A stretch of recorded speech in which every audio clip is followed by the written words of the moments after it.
Studio Patna. सैया हो उमर तोहर खाकल बा, मुड़ी में के केस सारा पाकल बा।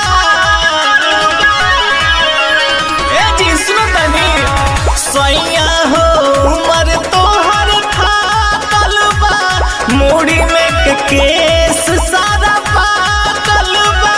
तब काहे इतना पछतैला, चश्मा लगा के नहीं कइला, उरे पछकहिया पढ़ुकइला। चश्मा लगा के नहीं कइला, उरे पछकहिया पढ़ुकइला। अरे माई रे माई, माई रे माई,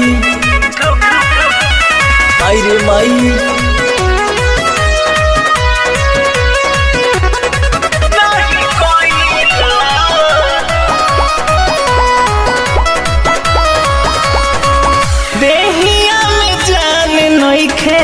चढ़ल हिलत डोलत, मनला न बात हमरो रह गई बोला। ए सैया जी देहिया में जान नइखे, चढ़ल हिलत डोलत, मनला न बात हमरो रह गई बोला। कहरता रब जबरदस्ती तू, बुढ़ारी में लेवल चाह मौसती तू, तनी सा मेरे से होई गइला।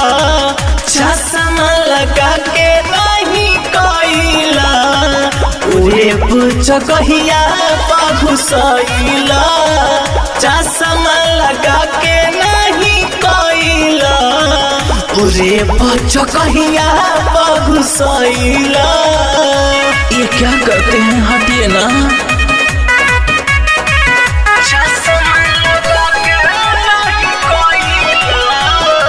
Sunrise recording studio Patna.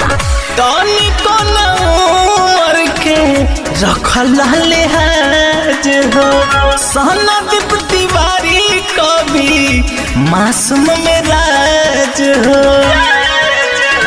सुनो तले सैया, तनी को उमर के रखल लिहाज हो, सहनदीप तिवारी कभी मासूम में राज हो।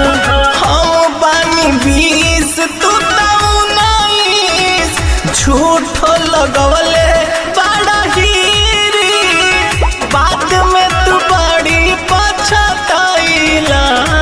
चश्मा लगा के नहीं कइला, बीच चकहिया में घुसैला।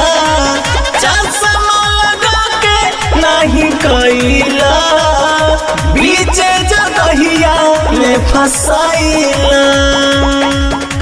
Sunrise recording studio Patna.